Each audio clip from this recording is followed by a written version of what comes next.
Good afternoon, good evening, everybody. Welcome to ULT San Diego, our Aquarian series. For today, the title of the presentation is Transmutation of Desire, and that will be given to us by Lizette Ansidi. Thank you, Monica. Good afternoon, everyone. Good evening in this side of the US.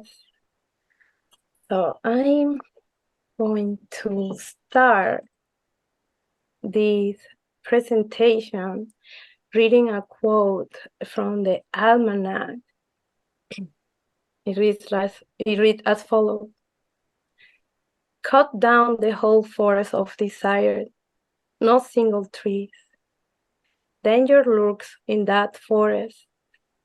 Having cut down trees and uprooted the weed of desire, you are free. Buddha. In two short lines, this quote encapsulates the essence of tonight's conversation, which will be based primarily on the work of Mabel Collins and her article entitled The Transmutation of Desire. This is an extension, or better say, a roadmap that the seeker must follow based on the instructions stated on the light of the path. Before submerging us into the ocean of this teaching, this student would like to acknowledge that he is not an expert by any means of the content of tonight's topic. That as a student, the views and understanding of this teaching is limited, and any mistake or misrepresentation of the teaching is the student's responsibility. So here is what I have heard. Ambition, desire of life, desire of comfort, transmutation, action. These terms are the main pillars for tonight's conversation. We must be aware that many shades of their definitions can be used and are used in our daily life. And because of this, allow this student to elucidate in what sense we'll be approaching them in accordance with the author's approach.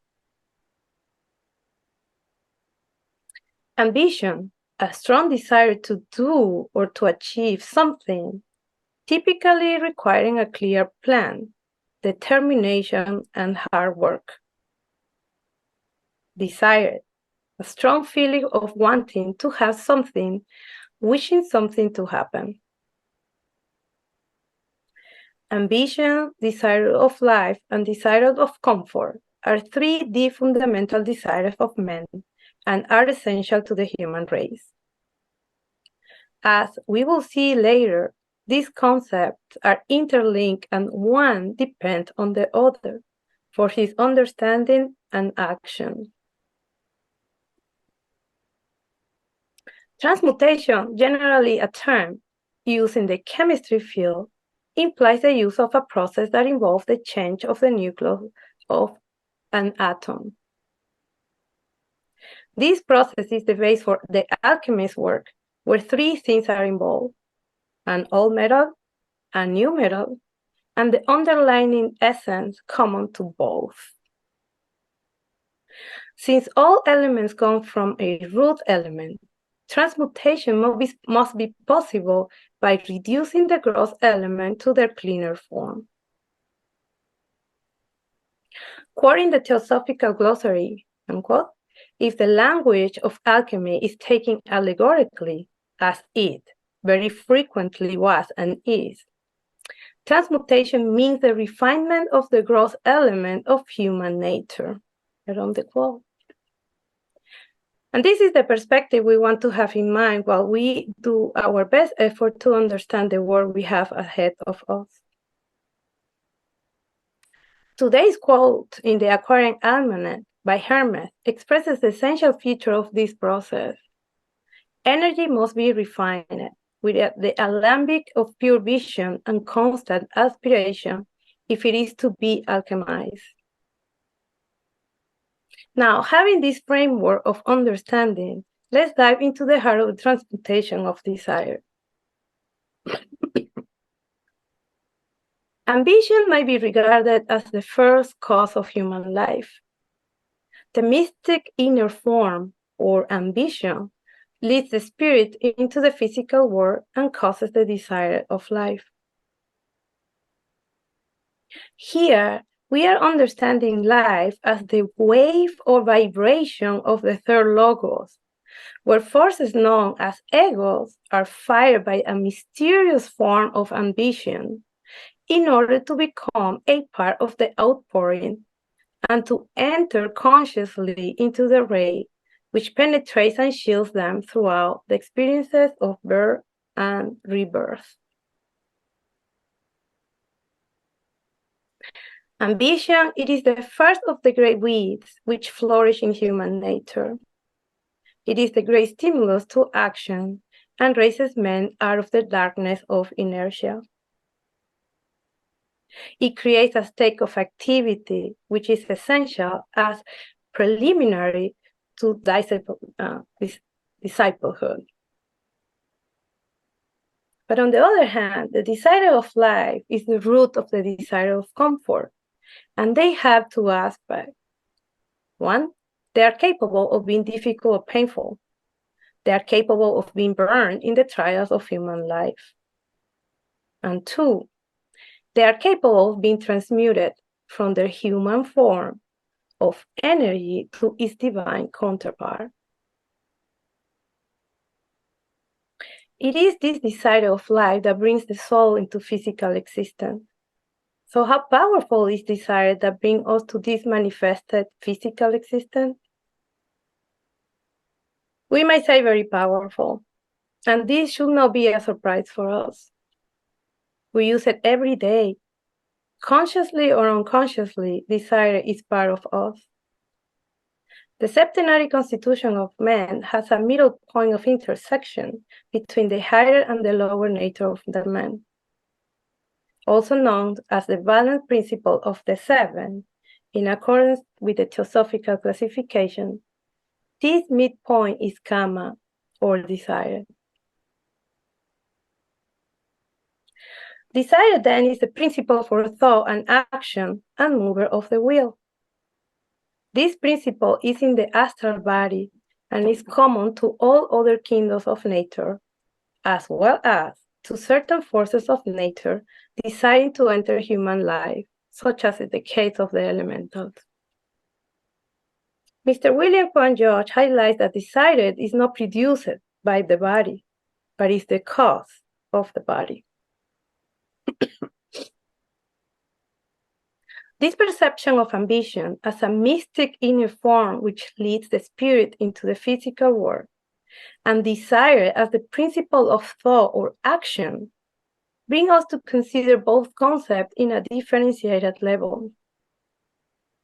Ambition could be seen as a poetic force that brings all atoms together, and desire is the one that moves those atoms to take action.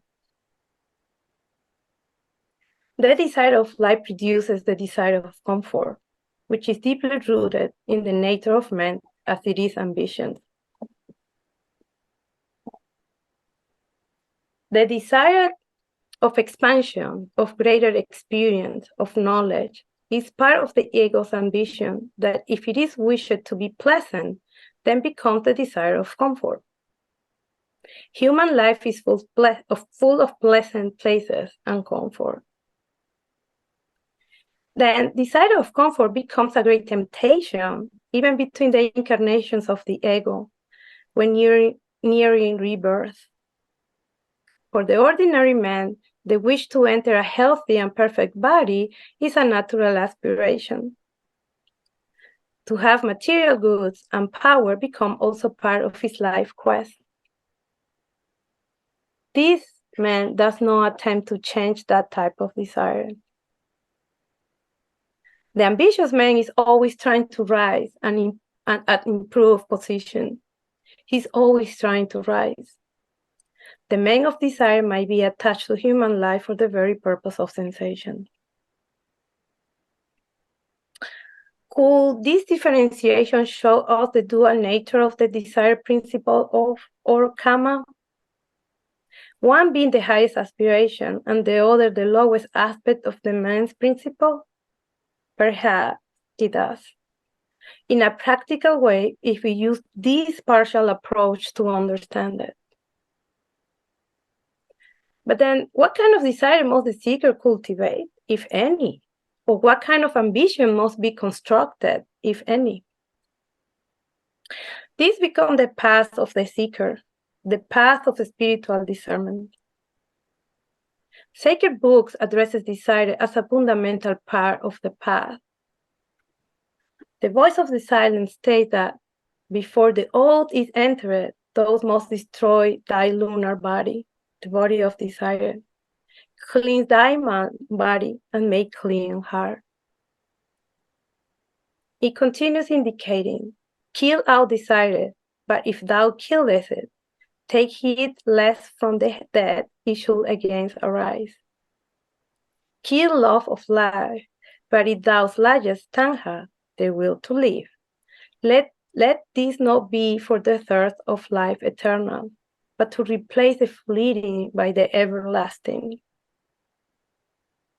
Desire nothing, chafe not at karma, nor at nature's changeless law, but struggle only with the personal, the transitory, the evanescent, and the perishable. In the Bhagavad Gita, Krishna says to Arjuna, kill out the desire of life. The light of the path begins its set of rules for the seeker with, kill out ambition, but work as those work who are ambitious. Kill out desire of life, but respect life as those do who desire it. Kill out desire of comfort, but be happy as those are who live for happiness. And then the question is, how can we kill ambition, kill out desire, if they are the motor of the evolution of the race, the principle of action and movement? The voice of the silence, the Gita, the light on the path, as well as other sacred texts of spiritual wisdom, highlights the sine qua non condition of a pure heart needed to start this path. And only then, when the heart is purified, the motive of action of the seeker will be for the supreme. Detachment of the result of the action is essential to achieve this state of knowledge and work. And for that, the light of the path state, kill out the sense of separateness, kill out the desire of sensation, kill out the hunger for growth. Continues indicated that learn from the sensation and observe it, because only so can you commence the science of self-knowledge and plant your foot on the first step of the ladder. Grows as the flower grows, unconsciously, but eagerly anxious to open its soul to the air. So must you press forward to open your soul to the eternal. But it must be the eternal that draws forth your strength and beauty, not desire of growth. For in the one case you develop in the luxuries of purity, in the other you harden by the forcible passion of personal stature. And desire only that which is within you. Desire only that which is beyond you. Desire only that which is unattainable. Desire power ardently, desire peace fervently, and desire possessions above all. But those possessions must belong to the pure soul only, and the possessed therefore by all pure souls equally, and thus be the special property of the whole only when united. Hunger for such possession as can be held by the pure soul, that you accumulate wealth for that united spirit of life, which is your only true self. The peace you shall desire is that sacred peace which nothing can disturb, and in which the soul grows and does the holy flower upon the still lagoons. And that power which the disciple shall covet is that which shall make him appear as nothing in the eye of man. The work of the seeker must have in it the quality of effort. His determination to work as those work who are ambitious must dominate the aspiration of the spirit during the physical life and during the interval between the incarnations. Coming to life on earth shall have the power of rising upward by effort without the stimulus of personal ambition. Ambitions require the sacrifice of everything but its own object. Ambition has brought the spirit of man into the world of matter, and when transmuted into its higher form, it will give the man the natural and valuable impetus to retire from the world of matter. The light of the past state, it is easier to say, I will not be ambitious. But it's not the same, and it's not so easy to say, when the master reads my heart, he will find it clean, utterly. The ambition of the seeker must be acting and for the self of all. He will be ambitious to obtain that which is beyond human life, to be recognized by the unseen guide of the race, to appear before the master and work for the service of humanity. A pure heart will cultivate mental devotion, the perfect alignment to action, to the law and to service. Part of us is desired. We evolve because of desire. Let's be ambitious in the transmutation of this desire to a higher and pure form for the service of all. I wanted to share this part and open to conversation because this transmutation of desire, it is a very personal path that each of us has undertaken when finding the path for evolution and service. So all the ideas expressed here are more general, and we are open to have a conversation about desired ambition, action, devotion. Thank you.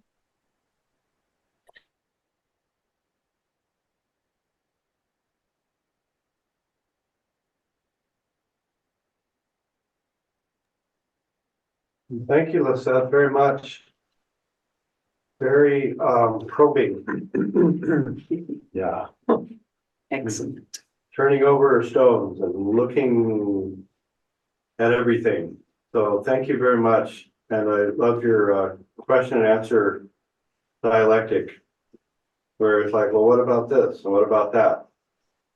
So I really appreciate it. And we can, that's what you're saying, Lisette, you want to open it up for discussion, basically? Okay, does anybody have any questions or comments? I do. Monica, go ahead. Yes. Can you hear me? You can hear me? Good. Well, first of all, thank you, Lisette. This was a really beautiful presentation. And I loved how you referred to those sacred books we have in Theosophy, The Voice of the Silence and Light on the Path. And I guess it's sort of a statement and a question sort of mixed up together somehow. But I'm thinking in terms of ambitious, career-minded people in the world who are perfectly good people, but at some point become impacted negatively by their own ambition, let's say. How does one make them, how does a person with that kind of a profile find his way or her way to the beginning of this path of letting go of worldly ambition, at least to the point where it's doing harm to oneself and others?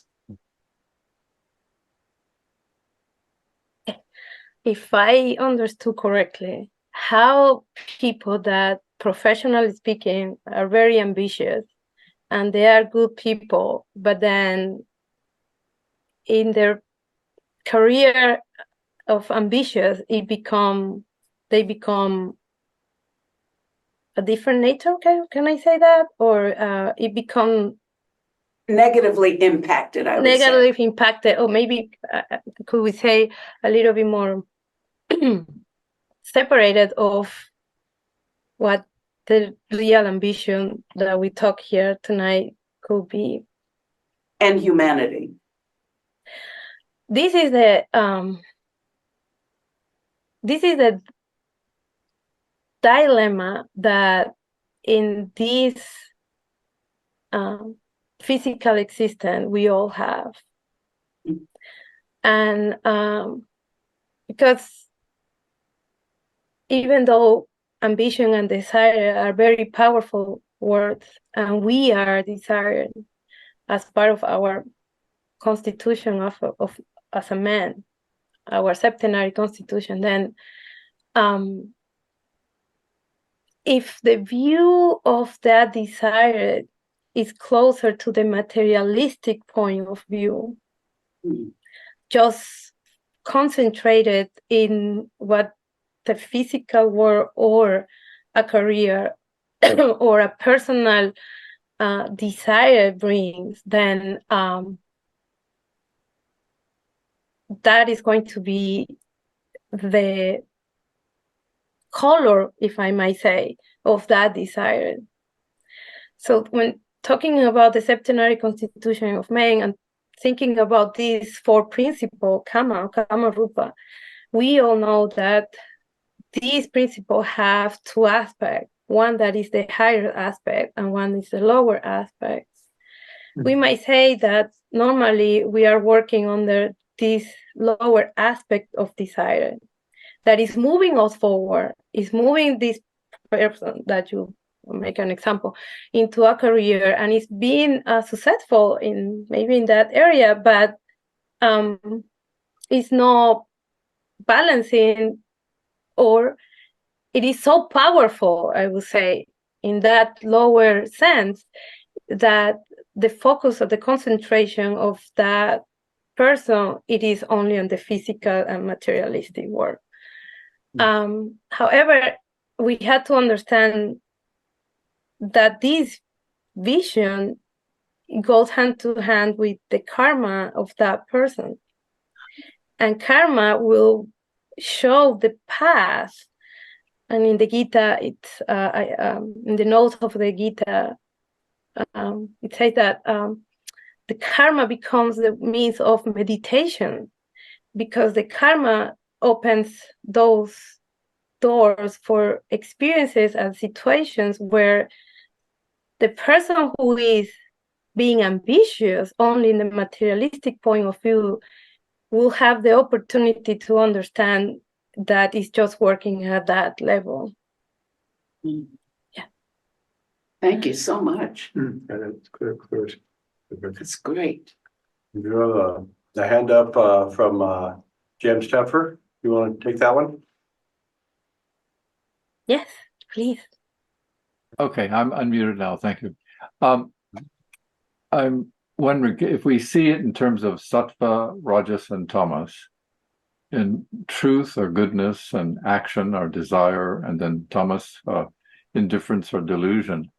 Does a commitment, if a person has ambition and has various forms of desires, has various forms of desires, then does the fact that a person makes a strong resolve to honor truth, the truths that they perceive or that were taught to them that they believe to be true, If this truth then, or the commitment to truth, lead to responsibility and allow us to control and regulate desire? The commitment of responsibility bring us to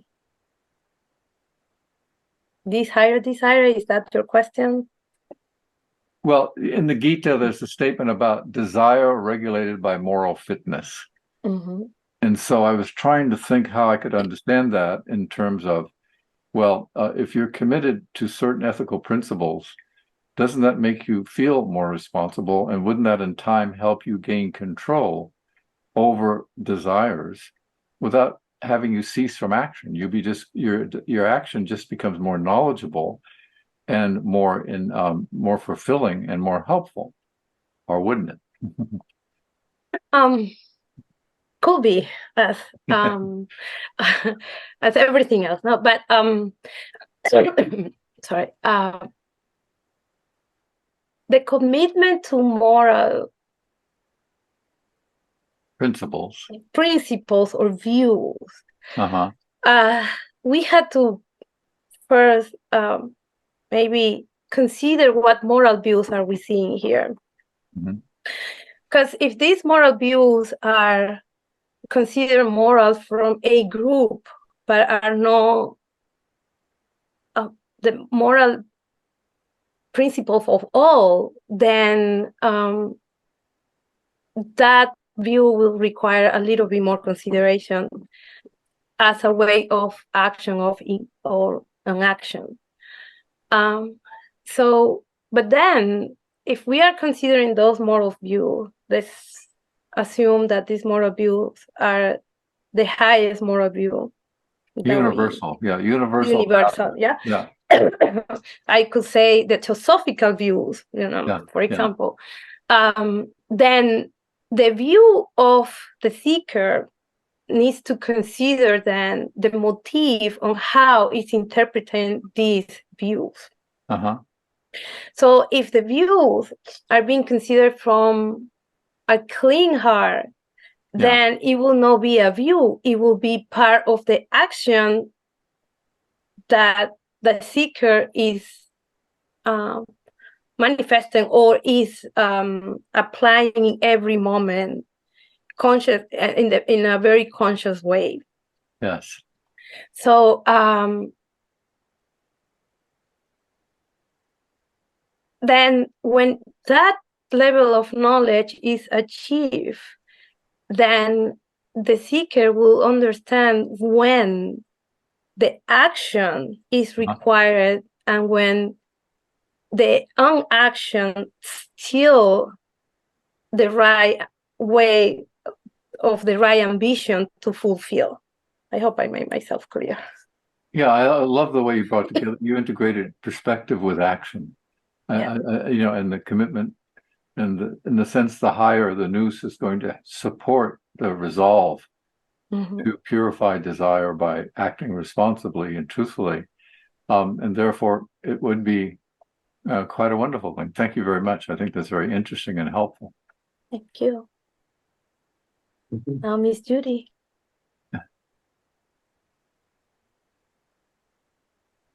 Judy? Hello. Yes, thank you very much for your talk. What I'm wondering about is on Light of the Path, the first words in the Egyptian Brotherhood are kill out ambition. But then later on it says work as those who are ambitious. Now, how do we resolve this paradox? The way I resolve it in my mind is you might have two medical students, and one is going to medical school because he wants to become a big-time society doctor and have a nice house, expensive car, and play golf every afternoon. Another might be going to medical school in order to really want to help other people who are ill and cure disease. And they be working equally hard, but one is personally ambitious and the other is not. Do you think this is a good way to resolve that paradox?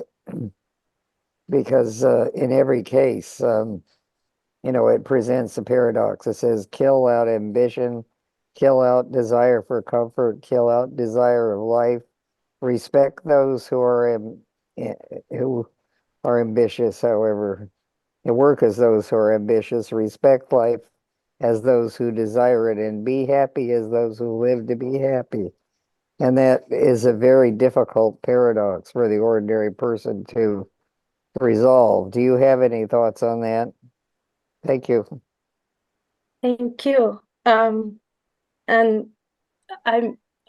we can say that this is the paradox that we have every day with every decision that we take. So we take decisions from the personal point of view, or from the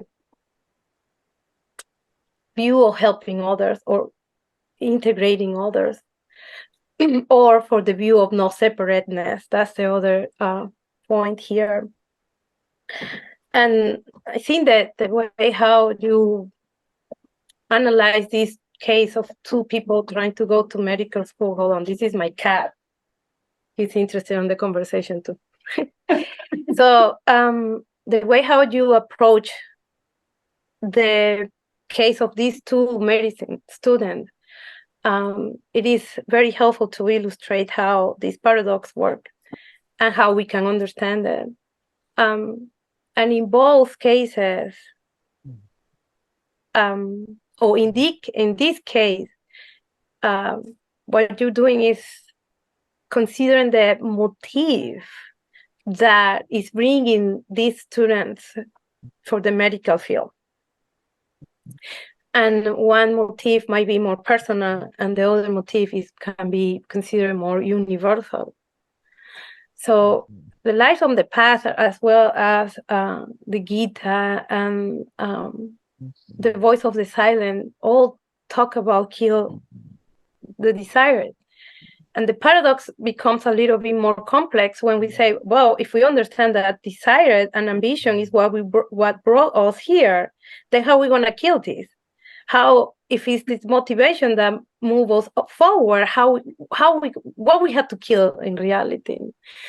And then reading these sacred texts, we can come to the understanding that is the personal ambition, is the personal desire, in a colloquial way, that me, that everything is for me, and I do not stop to consider the rest. That is the desire that must be eliminated. And in the past, it said that it is so deep in our hearts that we had to unroot it in a way that our heart must bleed. And we had to always be careful, because when we think that we have reached a point where the personal desire has been killed, then another stage of desire might appear, and we always have to be aware of that moment. Be humble enough to recognize that in this process, desire is so part of what we are in this physical life. It is a principle. If we understand that it's a principle of the constitution of man, then we can understand how difficult it is, and this paradox, because it's not ambition is what brings us here, but what kind of ambition is the one that we are having? So the motive and the reasons why we are deciding something. I found the Gita the best teaching to understand how the desire of how the personal desire will affect and what it needs to be done in order to be in order to eradicate that personal part. I love one of the quotes that is in the almanac that it says, through peace, the impress of the eyes is dissolved. So once when the desire or the ambition that it is obtained is peaceful, maybe it's because the I is not any longer present. It is universal, if I may say. Nice. You have a question from David Grossman? All right. Thanks, Lizette, for your talk. It was very interesting. You may have already answered this, but just maybe another way to approach the subject. I was wondering, what is the motor within us that that generates hard work, which is needed to do anything well, other than personal ambition? What is the motive inside of The motor. The motive, the motor. Okay, not the Yeah. motive. Okay. This question makes me think about children, and because kids, when they are up to 6 years old, they always want to do everything well. They always want to discover the world and serve without discrimination. So that motor that comes from us, it is easily not more evident, I will say, in children, because they are not judging, they are not discriminating, they're just part of a process that they are enjoying when they are discovering the world. That is our case, but when we're starting to grow, and then our karma kind of limit or put some limitations to that view. But that motor of following the highest desire for all, it is, for this student's view, that principle that unites us all. Is that essence that is present in each of us, that beyond words or action can recognize that presence in the rest of us. The challenge becomes when that acknowledgement of that feeling that it is inside of each of us, it is more overshadowed by the materialistic view or the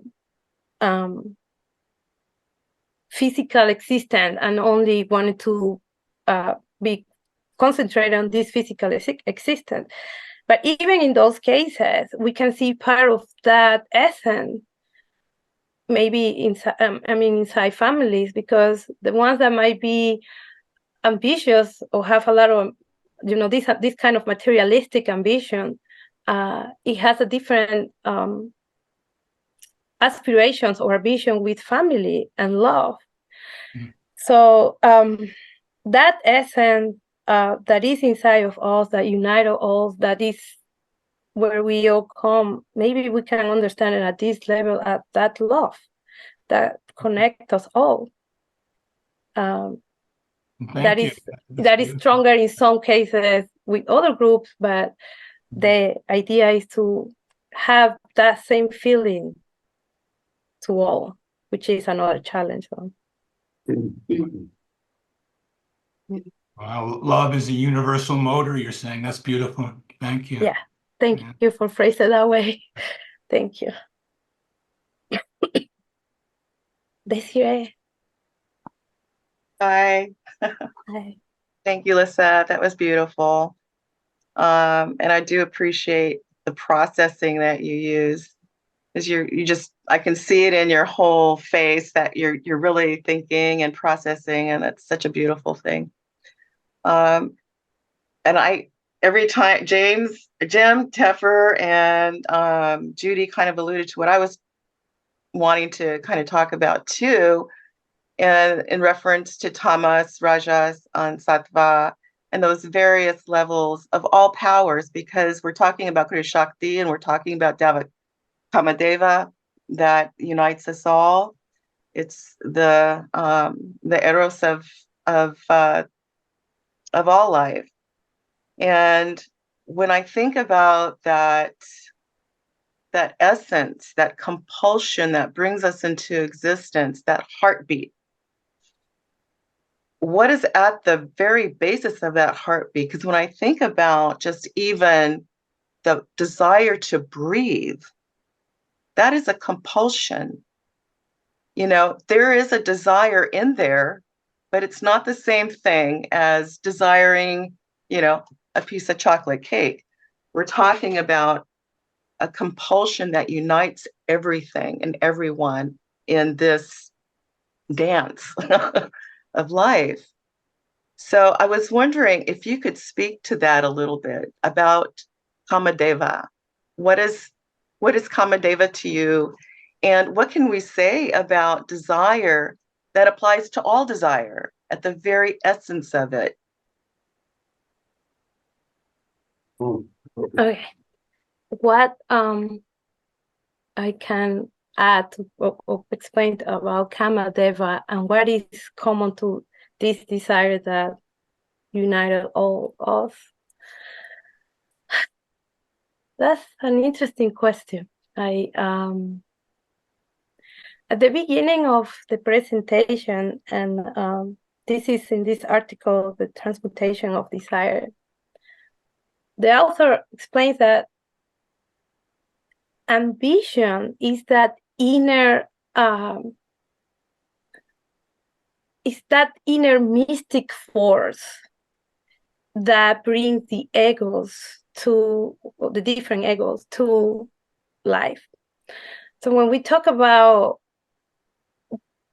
this level of ambition, and ambition understood as and I'm gonna put it here, understood as a strong desire or to achieve something, and that it works under a clear plan, then maybe that helps us to approach, but not to a complete understanding of what is happening at that level that brings us, that generate that vibration to bring us to the rounds of evolution or manifestation. If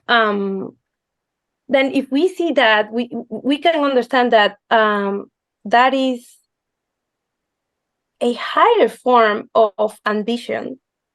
It goes beyond what we really understand as ambition at this level. Now, talking about the Kamadeva, understanding maybe from this student's perspective, that desire of, if I can say, love or I would say connection, then if we understand it from that point of view, because I know there are many ways that we can explain this, but I'm choosing this path, then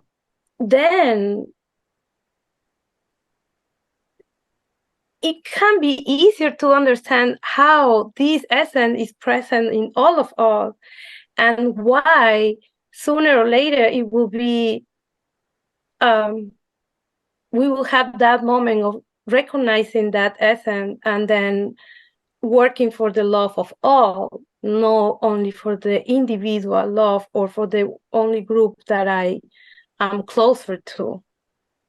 I hope it makes sense, Desiree. Yeah, and I think when I think of that Kriya Shakti, I always get this image of the Rosicrucian, the pelican that opens its intestines up, to feed its children. Mm-hmm. at that moment, you know, it's got to be suffering. But how much, when we talk about the loss of the love of life, we're talking about that condition in which you give of yourself without a moment's notice of one's self. Mhm. And in that, there is ambition, but it doesn't reside with any kind of self-attention. Mhm. And when I say self-attention, I mean, you know, my own self-condition or benefit. In that sense, that body is being kind of put into the shadow. It doesn't matter. It becomes Mhm. irrelevant. What becomes relevant is the support of its children, you know. But I'm wondering if we could take the very essence of what desire is without all the adornments that we attach to it in everyday life. If we could just look at what it is, and it is some kind of a compulsion. I don't know if it's unlike breath itself. Okay. And in that breath, all life resides, all of it. And we can see it also in the heartbeat. Mm-hmm. You know, we can see it in many ways. For example, when a mother is having a baby on her womb, and then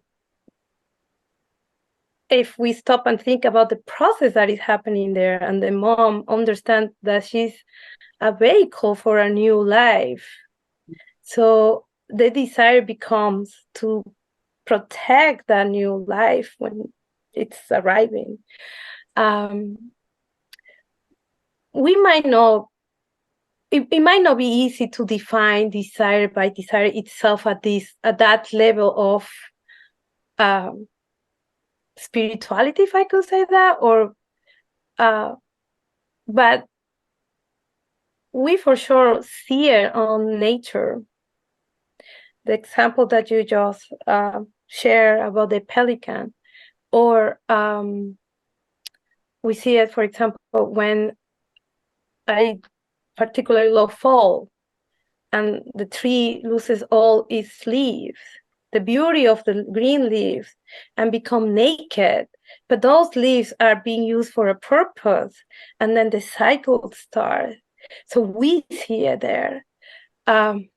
We see it for those animals that self-sacrifice for the good or for what it needs to be coming for the next life.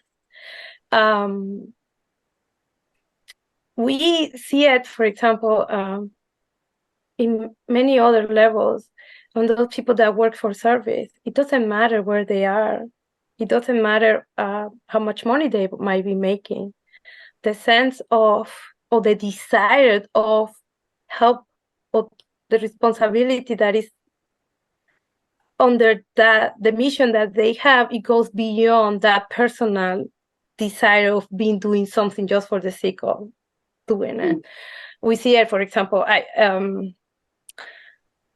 war areas, war zones. We see all these people working just to protect the ones that are injured, and they don't know if they're gonna come out of that process alive or not. If they just focus on what they need to do.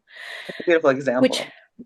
Which make me think about desire, concentration, devotion, action, motive, all at once become that force that we can grasp as the real desire that we are talking in this article. Yeah. Thank you. Jova. Hi, Lisette. I really enjoy the way you know, ponder and, delve in and resolve. I like that. I wanted to work on that word transmutation. I find when you look at Light on the Path, because you quoted a lot from Light on the Path, and it's been one of my favorite from the time I was very young to read Light on the Path. The apparent contradiction is very interesting, because I look at that word transmutation more as not what's the word we use in Spanish? Evitar, not to avoid, not to get rid of, but more a question of understanding it really well. In fact, in the 13th chapter of the Bhagavad Gita, Krishna tells Arjuna, you really need to understand Purusha, Prakriti, and the gunas. And then it's possible for you to reach moksha. So, in other words, it's not like you say, this is bad, this is good, this is what I need, this is what I don't need as a student of Theosophy, but embrace it all and understand it. And then you're ready to say, yeah, I need to go beyond this. But you really need to study it. So I look at the word transmutation more like not avoidance, not saying, I don't need it, but I do need to understand it before I can move beyond it. Yeah, thank you, Shobha. And when I look at this definition, or the term, and then the definition, it's exactly as you are mentioning. It's not to avoid, to evitar, or to postpone even, because if it is postponed, it's still in the heart. Mm-hmm. It is a process of deep understanding with knowledge of what is inside, or what is needs to be, or what is the place where the desired is, and understand the process where the desired should be, is where we are and where we should be. But not as a matter of, oh, this is step one, I need to do this, step two. It's a deep understanding. And when I read the definition from and I'm going to read it again, from the glossary, it says that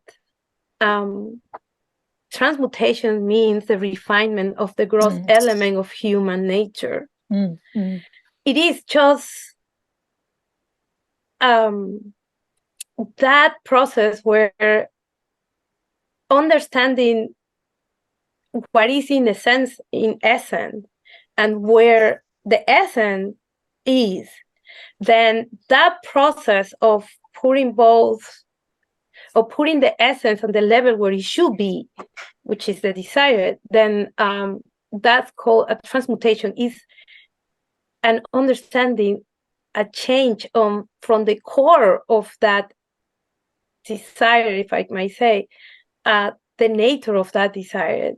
Thinking about chemistry, because you always help to understand the analogies.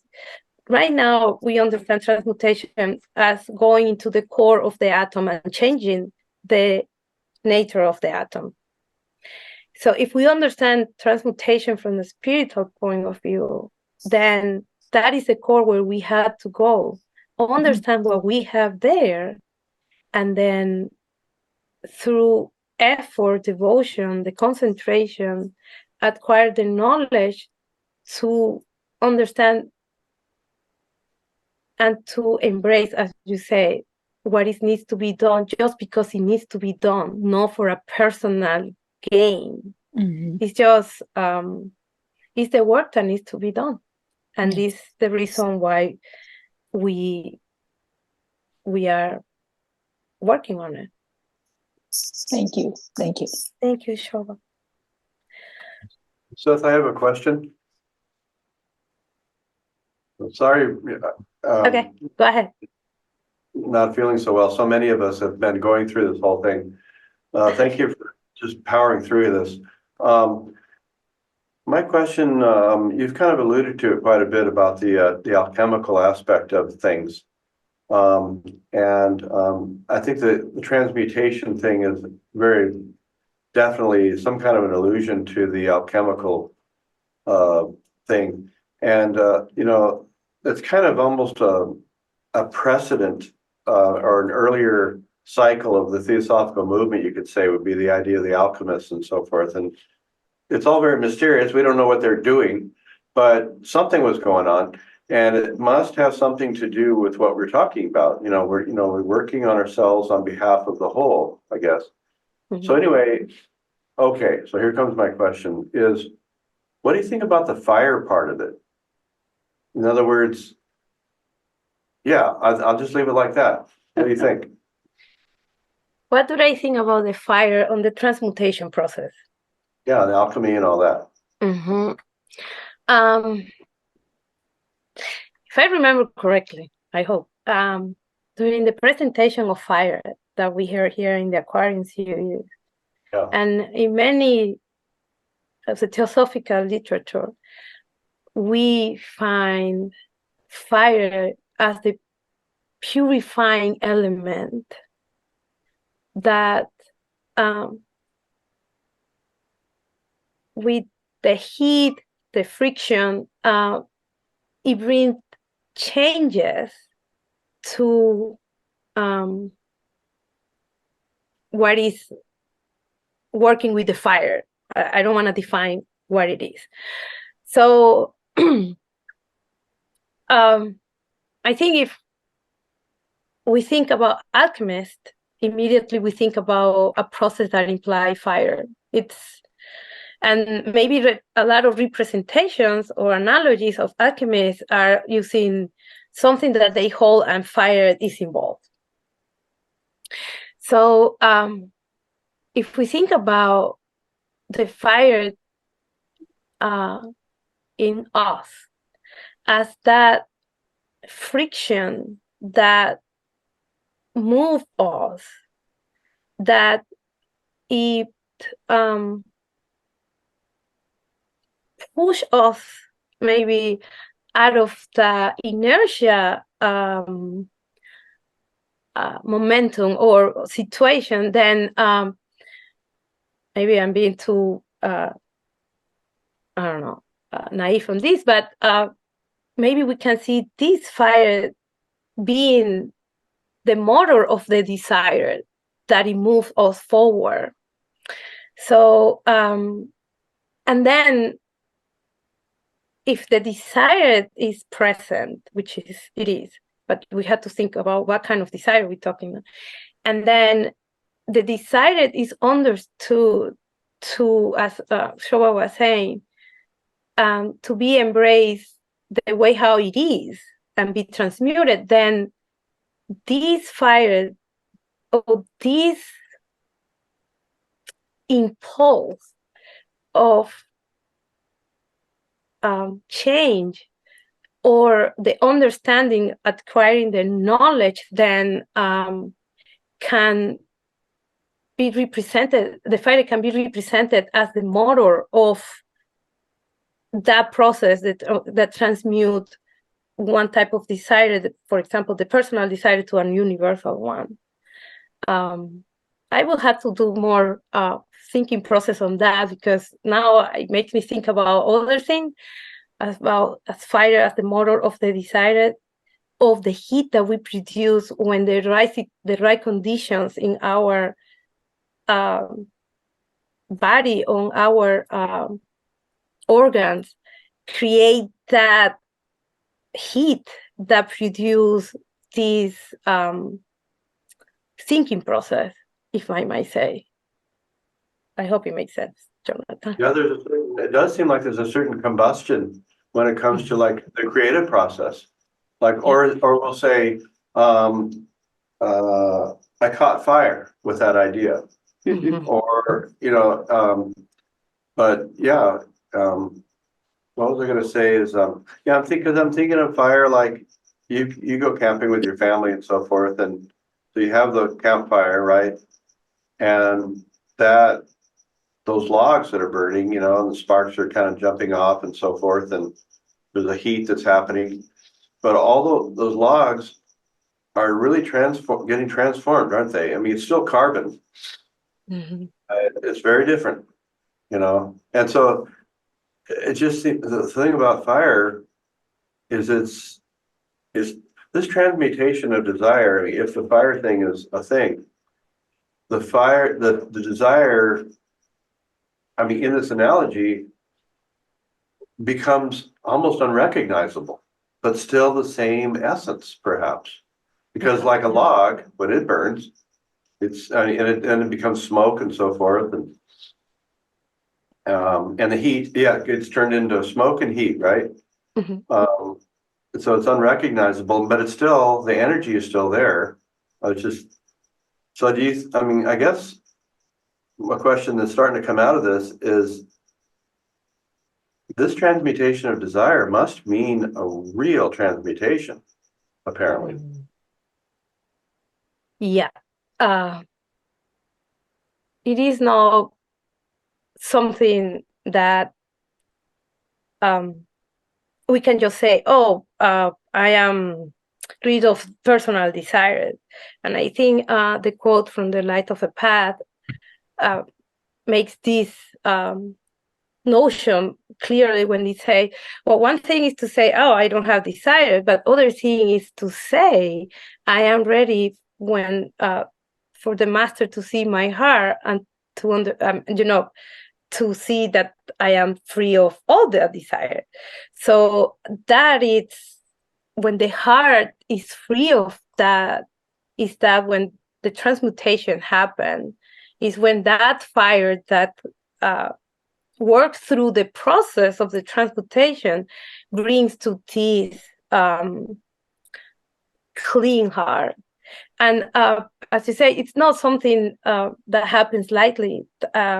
We might say this could be one of the, if not right now, the most difficult things to do for us.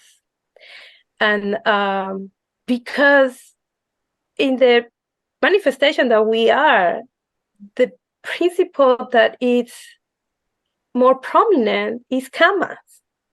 So it is desire, but then if we think about the transmutation that is needed to work from the lower aspect of kama to the highest one, and then after doing that, going beyond to manas and buddhi, then the transmutation process happens permanently once when one stage is achieved and then the other. Then all these sacred books start indicating that in order to walk through this path, the heart must be clean. Mm-hmm. And I love, and it's always a reminder of how important this process, because the last of the past say it, our voice of the silent say it, that we need to be free of those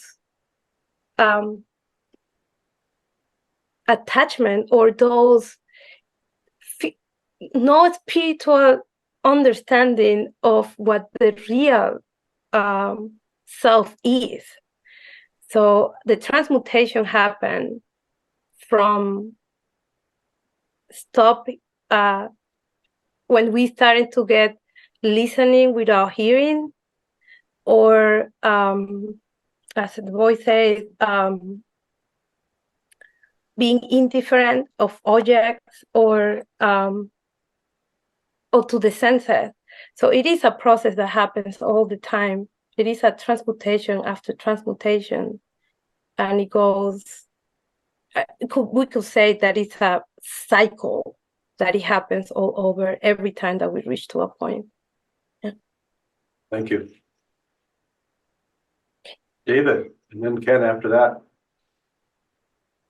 Yeah, just for a second to carry on with Jonathan speaking about alchemy, and the alchemical process. You've probably heard it. There's something called the alchemical furnace in alchemy. And that's when I guess the metals are put into the furnace, and all the impurities are eventually burned out, and then you're left with, like you said, the pure heart or gold. So I just thought I would throw that in. It also reminded me of the idea of the phoenix. Mhm. Oh, yeah. Yeah, Oh, the yeah. phoenix, right? Yeah. So, That's a great analogy. Right. Also thinking about Jonathan's question about fire and right. how the phoenix can become a better self after the sacrifice of the burn and passing that process. And the alchemist process, or the refinement, when he said, it is interesting because he said, well, one element and another element, they are different, but the alchemists recognize that both elements has a root that is the same. So when we think about it, cleaning the impurities bring that golden heart. But when we understand also that the elements that are being purified have the same root, then we can think about that essence, that presence, or that it is inside, it is in us, in all of us. Yeah. Thank you. Ken. Yes, thank you again, Lisette, for that wonderful presentation at the beginning and referencing all these different works. I'm wondering about, this analogy of the microcosm and the macrocosm, and the breath and that compulsion to that ambition and desire that brings us into manifestation. So one thing here on Earth, we have just really simple for a minute here, the plants and the animals.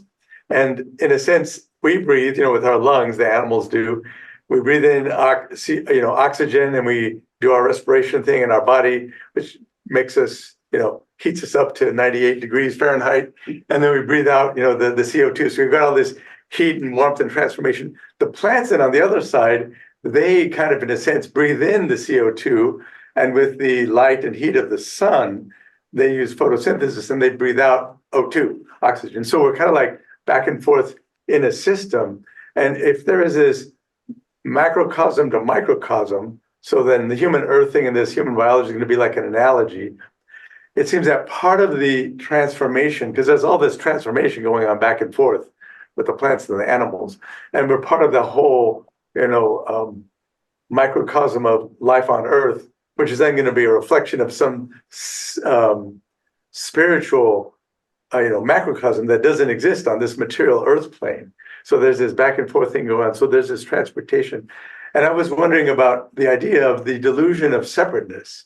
That part of what we're talking about, if we think about the ambitious businessman who wants to get selfish, like, say, the Mars company or the Koch family or the Walton family, they're making all this money, they have all this wealth.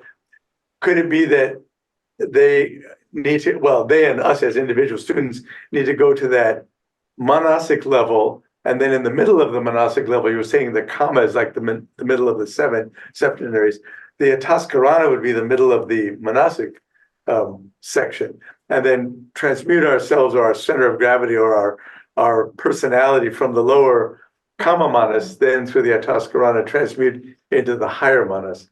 As that part of our renunciation and our sacrifice, the part of what we're killing. Because you said, well, what are we going to kill?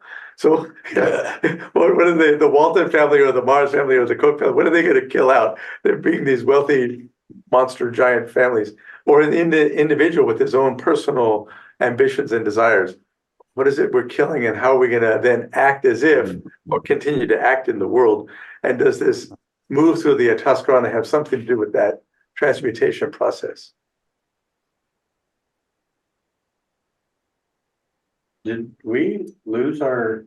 Where's Lizette? Oh, I see her name. Oh, there there she she's is. back. Sorry, I got disconnected for a little bit. Sorry. No problem. So did you hear the question? What's the relationship of the Antaskarana to the transmutation process? Wow. I might not have the complete answer for that. But using the explanation that Cam gave to us, if we think about that middle point that we have in between the lower and the highest karma or desire, then we have this transmutation principle that help us to transmute the lower desire to a higher desire. And it is a process, it's a cycle process, cyclical. If we go to the next principle, manas, and then we understand again the lower and the higher mana, and how a process of transmutation must happen there in order to work from the higher part of that principle of mana, then this antaskarana could be serving as the same process. And then transmutation happens in each principle in different levels and with different names, we can say. So yeah, that's might be an easy way to say it, but I'm not sure. Well, that makes sense. That transmutation occurs in each of the seven levels, each of the different principles or vestures of us as humans. And also, it's not only when it goes from the lower to the highest, it might happen more often than we think in a lower aspect until the cycle and the knowledge is acquired to then keep moving up to the next aspect of that principle. But we can see it is a cycle that it doesn't end. Because once when state is achieved, then another one comes. And it happened to every act in nature or every being in nature.